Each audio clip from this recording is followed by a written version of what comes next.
দেরাদুন উত্তরাখণ্ডের রাজধানী তথা একটি সুন্দর পাহাড়ি শহর। দুন মানে দুটি পাহাড়ের মাঝে অবস্থিত দীর্ঘ একটা উপত্যকা। ঘন সবুজ বন, শান্ত উপত্যকা এবং নৈসর্গিক প্রাকৃতিক সৌন্দর্যের জন্য বহুল পরিচিত। এই দেরাদুন শহরেতে ঘোরার জন্য রয়েছে অনেক জায়গা। তাদের মধ্যে উল্লেখযোগ্য হলো ভারতের অরণ্য গবেষণাগার বা এফআরআই।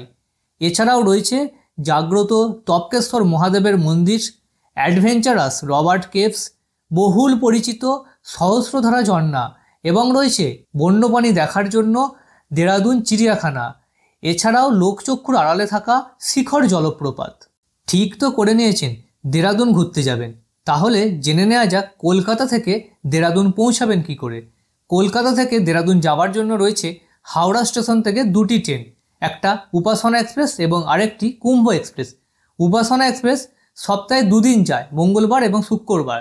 দুপুর 1টার সময় ছেড়ে পরের দিন সন্ধ্যা 6:10 পৌঁছায় এবং কুম্ভ এক্সপ্রেস সপ্তাহে 5 দিন, রবিবার, সোমবার, বুধবার, বৃহস্পতিবার এবং শনিবার দিন দুপুর 1টায় ছেড়ে পরের দিন সন্ধ্যা 6:10 দেরাদুন পৌঁছায়।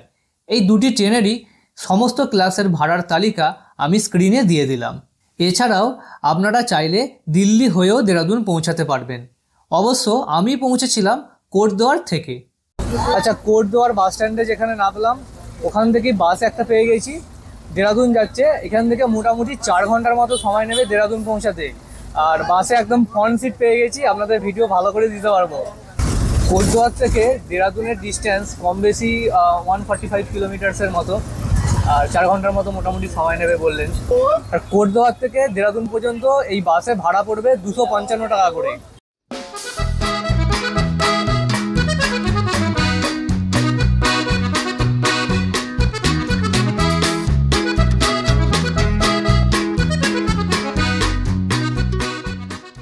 ঘড়ির কাঁটাতে এখন 1:30 বাজে। এখন এসে পৌঁছেছি দেরাদুন আইএসবিটি বাস স্ট্যান্ডে। এই সামনেরটাই হচ্ছে আইএসবিটি বাস স্ট্যান্ডের গেট। ঠিক এখান থেকে বাইরে বেরিয়ে আসলাম, এই যে ওভারব্রিজটা, এই ওভারব্রিজের নিচে থেকেই এই টেম্পোগুলো যায়। এখান থেকে একটা অটো করে চলে গেলাম মুসৌরি বাস স্ট্যান্ড বা দেরাদুন হিল বাস স্ট্যান্ডে। পৌঁছে তো গেলাম দেরাদুন, একটা থাকার জন্য এবারে ব্যবস্থা করতে হবে। স্টেশনের বাইরেই রয়েছে গান্ধী রোড।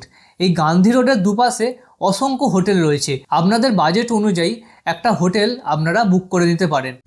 দেরাদুন শহরটা কিন্তু খুবই জমজমাট শহর, একদম আমাদের কলকাতার মতো লাগছে। রাস্তাঘাট চলাচল করতে গেলে অসুবিধা হচ্ছে, ফুটপাথ দিয়ে না হাঁটলে পরে এসে ধাক্কা দিয়ে চলে যাবে। আমি ছিলাম হোটেল অভিনন্দনে। এই 114 নম্বর রুমটা, এই যে এই রুমটা ডবল বেডরুম, একটা টিভি আছে, পাখা আছে, একটা ব্যালকনি আছে, আর এদিকটা হচ্ছে টয়লেট আছে, ওয়েস্টার্ন সাইড টয়লেট, আর বেসিন আছে। কিন্তু গিজারের ব্যবস্থা নেই, আমার গিজার লাগবেও না, যা গরম এখানেতে। মোটামুটি পরিষ্কার। আর ওই ব্যালকনিটা, এখানে একটা মিররও আছে। আর এই হচ্ছে ব্যালকনি। এই রুমটার আমার প্রাইস পড়লো মাত্র 700 টাকা। 700 টাকা হিসাবে রুমটা একদম এ ক্লাস রুম আছে। আর সবথেকে বড় বিষয় হলো এই রুমটাতে হচ্ছে ওয়াইফাইয়ের সুবিধা রয়েছে। আপনারা যদি কাজের সূত্রে আসেন, এখানে এসে কাজ করতে চান, সেক্ষেত্রেও সুবিধা আছে। এবং ওয়াইফাই রাউটারটা লাগানো আছে এইখানেতে, এই যে আমার ঘর থেকে জাস্ট বেরিয়ে ফুল টাওয়ার পাওয়া যাচ্ছে এবং ভালো স্পিড। আর এই গেটটা দিয়ে ঢুকেই হচ্ছে এখানে সিঁড়ি রয়েছে, সিঁড়ি দিয়ে উপরে ওঠা যাবে। সকাল সকাল ফ্রেশ হয়ে বেরিয়ে পড়েছি দেরাদুনে সাইট সিইং করার জন্য। গান্ধী রোড থেকে একটা অটো বুক করে নিয়েছি দেরাদুনের সাইট সিইং করার জন্য। অটো ভাড়া পড়লো 1400 টাকা। অটোর সমস্ত কিছুর ডিটেলস ডেসক্রিপশানে দেওয়া থাকলো। প্রথমে যাবো আমি অরণ্য গবেষণাগার অর্থাৎ এফআরআই। আর এই অরণ্য গবেষণাগার দেরাদুন যে রেলওয়ে স্টেশন, ওখান থেকে 6 থেকে 7 কিলোমিটারের মতো রাস্তা। এই হচ্ছে অরণ্য গবেষণাগার দেরাদুন, খুব সুন্দর। এখানে হচ্ছে টিকিট কাউন্টার, এখানে টিকিট হচ্ছে 10 টাকা করে, আর গাড়ির জন্য হচ্ছে 30 টাকা, মোট 40 টাকা টিকিট পড়লো। ঢুকেই এই যে একটা একটা করে বাংলোর মতো দেখতে পাবেন, এইগুলো সবই হচ্ছে এখানকার যারা বড় বড় অফিসার আছে, সায়েন্টিস্ট আছেন, তাদের এগুলো বাংলো, যারা এখানে রিসার্চ করছেন অরণ্য নিয়ে। আর জায়গাটা দেখেছেন কত সুন্দর, চারিদিকটা গাছগাছালি দিয়ে ছাওয়া। এই জন্যই বোধহয় অরণ্য গবেষণাগার এইখানে তৈরি হয়েছে। এই দেখুন, এই হচ্ছে অরণ্য গবেষণাগার। সামনে আমরা যাব, আপনাদের সাইড দিয়ে দেখাচ্ছি। কত সুন্দর জায়গায় দেখতে পাচ্ছেন, বিউটিফুল লাগছে দেখতে। হচ্ছে আমরা অরণ্য গবেষণাগারের মধ্যে চলে এসেছি। আমরা এবারে পার্কিং এরিয়াটা থেকে ভেতর দিয়ে যাচ্ছি সামনের দিকে। আর এই পুরো জায়গাগুলোতে ভেতরেতে এইসব যে এই জায়গাগুলোর ভেতরেতে অরণ্য গবেষণা চলছে। এই হচ্ছে অরণ্য গবেষণাগারের সামনের অংশ। কত সুন্দর বিউটিফুল দেখতে লাগছে দেখুন। আর পুরো চারিদিকটা একদম নিট অ্যান্ড ক্লিন, আর এরকম সবুজ ঘাস দিয়ে পুরো চত্বরটা ঘেরা। আর চারিদিকটাতে রয়েছে শুধু গাছ, বড় বড় গাছ রয়েছে। আর সামনে অনেক স্টুডেন্টরা আছে, ওখানে কী সব হচ্ছে, ওদের কিছু চলছে ওখানে গবেষণা, মানে কিছু প্র্যাকটিক্যাল চলছে। আর অনেক স্যারেরা রয়েছেন এখানে দেখলাম। আর এই যে ওপরে যে ওই যে ছাদটা, ওগুলো কিন্তু সিমেন্ট না, ওখানে হচ্ছে কাঠ আছে। কাঠকে সাইজ মতো কেটে যেরকম আমাদের টালি লাগানো হয় ওইভাবে ধাপে ধাপে ওগুলোকে লাগাচ্ছে। পুরানোগুলো চেঞ্জ করে এখন নতুনগুলো লাগাচ্ছে। দেখুন, এই দেখুন। এই অরণ্য গবেষণাগার 1906 সালে প্রতিষ্ঠিত হয়েছিল, যেটা আজ পর্যন্ত আমরা বইয়ের পাতায় পড়ে এসেছি। আজকে নিজের চোখে দেখে নিলাম এই অরণ্য গবেষণাগার। আপনারা শাহরুখ খান, অমিতাভ বচ্চনের মহাব্বতের সিনেমা দেখেছেন তো? মহাব্বতের সিনেমার যে গুরুকুলটা দেখিয়েছিল, সেই গুরুকুলটা হচ্ছে এই বিল্ডিংটাই, এই অরণ্য গবেষণাগারটাই ওখানে গুরুকুল হয়েছিল। অরণ্য গবেষণাগার আমাদের দেখা হয়ে গেল। এরপরে আমাদের গন্তব্য হচ্ছে টপকেশ্বর মহাদেব মন্দির। আর এই অরণ্য গবেষণাগার থেকে মন্দির পর্যন্ত ডিস্টেন্স হচ্ছে 2.5 কিলোমিটারের মতো। আমি এই জন্যই কিলোমিটারটা আপনাদের বলে দিচ্ছি, যখন আপনারা এখানে এসে স্কুটি করে ঘুরবেন যাতে আপনাদের সুবিধা হয়, তার জন্যই আমি বলে দিচ্ছি একটা জায়গা থেকে আরেকটা জায়গা কত কিলোমিটার ডিস্টেন্স। এই যে প্রাচীরটা, এই প্রাচীরটা হচ্ছে জিওলজিক্যাল সার্ভে অফ ইন্ডিয়া। এর ভেতরটাতে এই যে এখান থেকে শুরু হয়ে গেল সার্ভে অফ ইন্ডিয়া।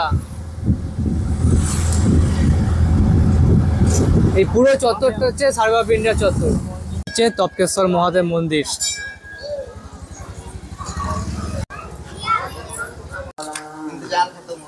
নেবে সেই গেট, এই গেট দিয়েই ঢুকতে হবে বাবার মন্দিরেতে। আর সামনেই রয়েছে একটা হনুমানজির বড় মূর্তি। নিচে দিয়ে একটা নদীও বয়ে চলেছে, নদীটা আসছে ওটা দিয়ে। আর এই যে এখানে একটা বৈষ্ণব দেবী মায়ের গুহা রয়েছে, এখানে হনুমানজি স্ট্যাচু রয়েছে একটা, আর এখানে এই যে মন্দির।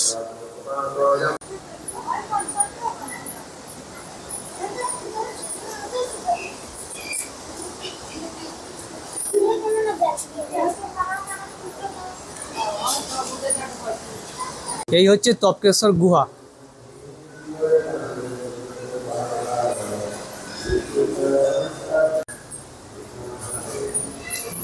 জায়গাটা বেশ ভালো। আর এগুলো সবই হচ্ছে চুনা পাথর, এখান থেকে জল এরকম টস টস করে পড়ছে।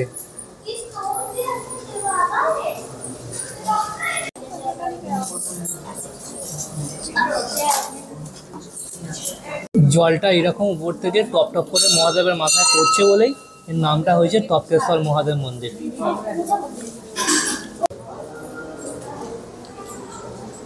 এখানে আছে নন্দী মহারাজ। দেখেন কিরকম জলটা পড়ছে, এই যে এইখান দিয়ে জলটা হচ্ছে নিচে পড়ছে। জায়গাটা বেশ ভালো, ন্যাচারাল। কিন্তু হলে কী হবে, পুরো জায়গাটাই হচ্ছে কংক্রিট দিয়ে এরকমভাবে ঘিরে দিয়েছে। আর এখান দিয়ে একটা রাস্তা নেমে গেছে, এটা দিয়ে যেতে হবে নদীর পাড়ের দিকে। চলুন দেখি যাই নদীর পাড়েতে। এই হচ্ছে নদীটা, এটা দিয়ে বয়ে চলেছে। নদীটার জল পুরো দুধ সাদা।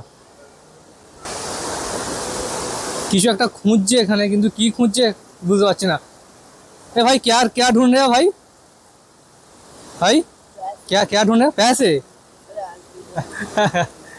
জলটা এরকম কাস্কেটের মতো ধাপে ধাপে নিচে চলে গেছে একদম। কিছুদিন আগে চিত্রকূট গেছিলাম, চিত্রকূট গিয়েও ঠিক এই ধরনের একটা এনভায়রনমেন্টের মধ্যে একটা মন্দির ছিল, সতী অনুসূয়া মন্দির। তখন আমি ভিডিও করতাম না, তাই আপনাকে দেখাতে পারবো না। খুব ভালো, সেই রকম ফিল হচ্ছে এই জায়গাটাতে এসে এখন। টপকেশ্বর মহাদেব আর নদীটা দেখে নিয়ে উপরে একটা আছে মাতা বৈষ্ণব দেবীর গুহা রয়েছে, সেই গুহাটায় যাচ্ছে। এবার চলুন। ওইখানে ছিল টপকেশ্বর মহাদেব মন্দির। এখান দিয়ে রাস্তাটা দিয়ে এসে নদীটার পাশ দিয়ে গিয়ে এখানে একটা সুন্দর ব্রিজ আছে, ব্রিজের ওপর থেকে ওদিকটায় যাবো গুহার দিকটাতে। ভদ্রকালী মন্দির, ঢুকেই শ্রীকৃষ্ণর একটা খুব সুন্দর ছবি এখানে আছে। আর এটা হচ্ছে মাতা বৈষ্ণব দেবী গুহা। আর এখানে গনু বাবা আছে। আর এই হচ্ছে মাতা বৈষ্ণব দেবী গুহা।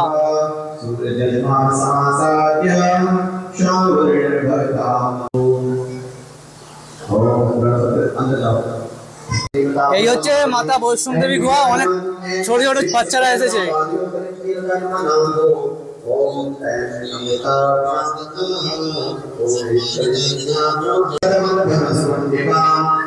তপকেশ্বর মহাদেব মন্দির খুব ভালোভাবে দর্শন করে নিলাম।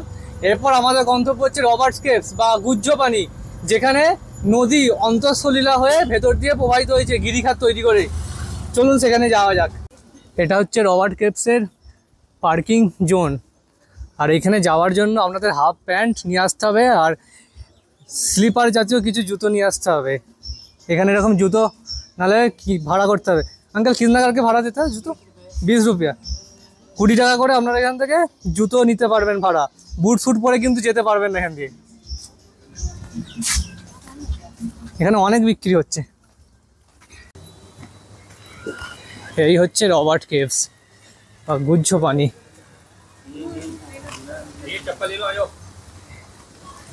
এদিকে হচ্ছে টিকিট কাউন্টার, এখানটাতে টিকিট কেটে নিতে হবে।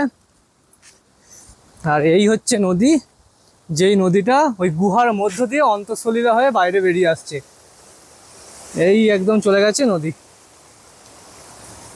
এদিকটাতে অনেক খাবারের দোকানও আপনারা পেয়ে যাবেন, চাইলে এখানে এসে কিছু খেয়ে নিতেও পারেন।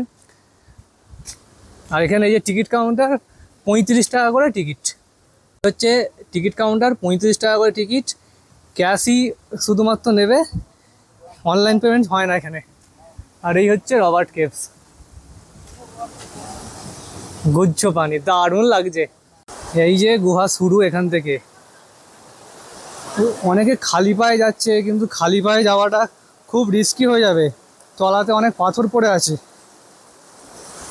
একটা জুতো অবশ্যই পরে যেতে হবে। জলের কিন্তু ভালোই প্রেসার রয়েছে ভিতরে, কিন্তু প্রচুর জলের প্রেসার। আর খুব সামলে পা ফেলে ফেলে যেতে হবে, যদি পা একটু স্লিপ করে বাস। তো ভেতরের দিকে যাওয়া যাচ্ছে, অত গুহাটা সংকীর্ণ হচ্ছে আর জলের প্রেসারটাও বাড়ছে আস্তে আস্তে।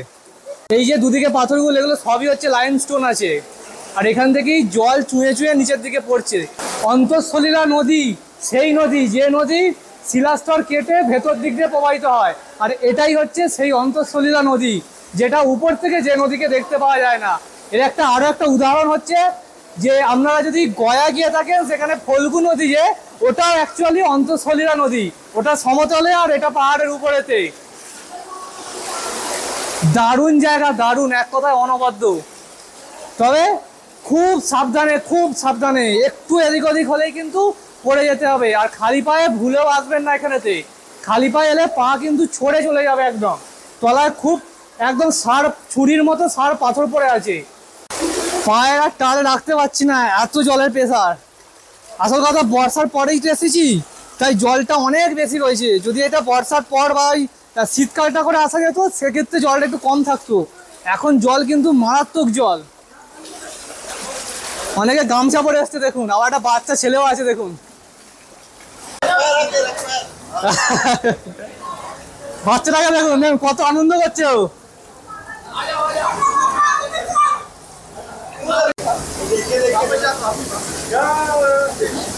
কত মানুষ এনজয় করছে দেখুন জলেতে।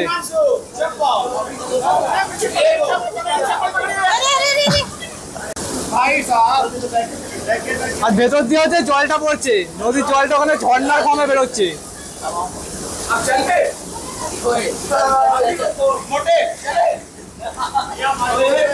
উপরে আবার একটা ক্যাফেও রয়েছে, এখানে অনেক কিছু বিক্রি হচ্ছে, ম্যাগি, টি এসব বিক্রি হচ্ছে দেখুন। এখান দিয়ে যাওয়া যায়, কিন্তু প্রচুর স্লিপারি হয়ে রয়েছে।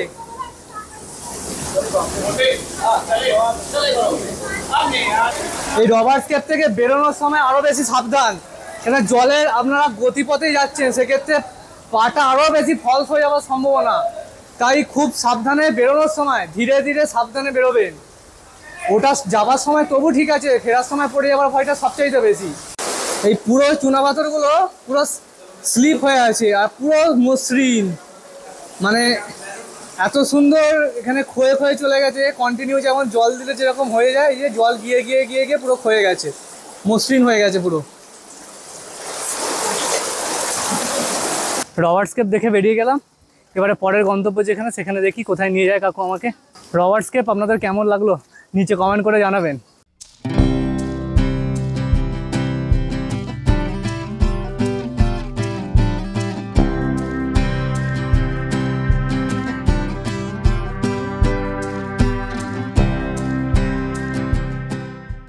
রবার্টস-কেপ থেকে আমরা এখন চলে এসেছি উত্তরাখণ্ডের একটা অফবিট ঝর্ণাতে, যেটা হচ্ছে শিখর ফলস। ওটা রবার্টস-কেপ থেকে মোটামুটি 7-8 কিলোমিটার দূরে এবং পুরো এটা পাহাড়ের উপরেতে।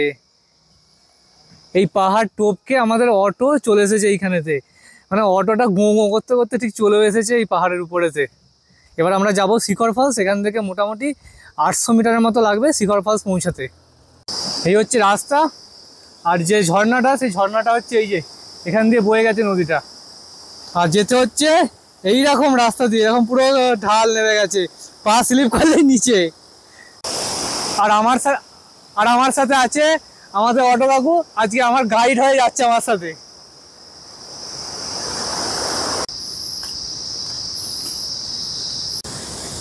এই দেখুন কোথায় এসে পড়েছি আমরা।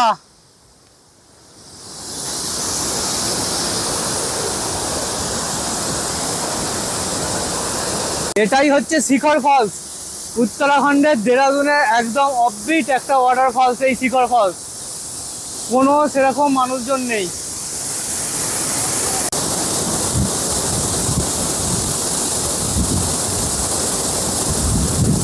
এখন দাঁড়িয়ে আছি এই শিখর ফলসের সামনে, পুরো পিছন দিক থেকে জলের ঝাপটা এসে লাগছে, গোটা চোখে মুখে ক্যামেরা লেন্সে পুরো ভর্তি হয়ে যাচ্ছে। দারুণ লাগছে, দারুণ। আপনারা উত্তরাখণ্ডে দেরাদুনে এলে অবশ্যই এই জায়গাটা ভিজিট করবেন, ভিজিট না করলে কিন্তু অনেক কিছু মিস করে যাবেন। দারুণ লাগছে, দারুণ, অসম্ভব সুন্দর।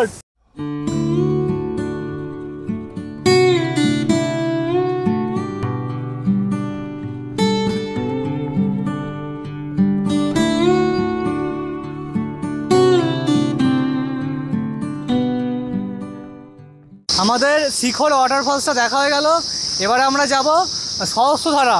আমরা এই যে সহস্রধারায় চলে এসেছি, এখানে আমাদের অটো পার্কিং হয়ে গেছে, আর এদিক দিয়ে ঢুকতে হবে সহস্রধারাতে।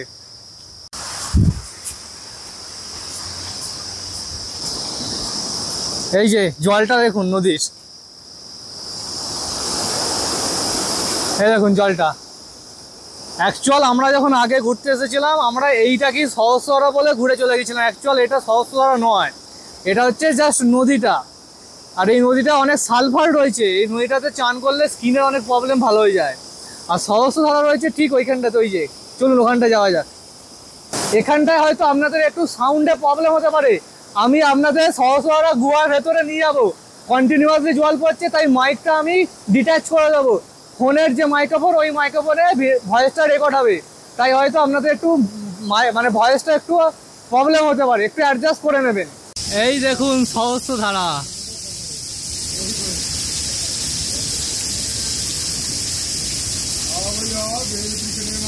দেখুন আপনারা কিভাবে পড়ছে দেখুন। এই নামটা হয়েছে, এত ধারাতে বৃষ্টির মতো জলটা পড়ছে বলে এর নামটা হয়েছে এই সহস্রধারা। এই জলটাই, এই সহস্রধারার এই সব জলটাই হচ্ছে নদীতে গিয়ে পড়ছে। এই যে রাস্তা, এখান দিয়ে যেতে হবে। দেখুন, এই দেখুন জায়গায় জায়গায় জায়গায় জায়গায় কন্টিনিউয়াসলি ঝরে পড়ছে। এখানটা দেখুন পুরো ঝরছে একদম।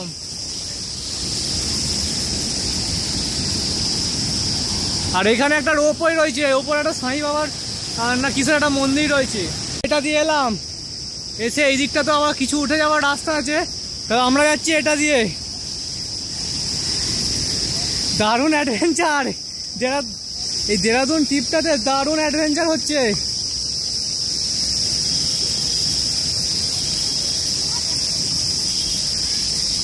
এই হচ্ছে ঝর্ণার গুহা, দেখুন। ওরে বাবা রে, কোথায় নিয়ে এলে, কোথায় নিয়ে এলে?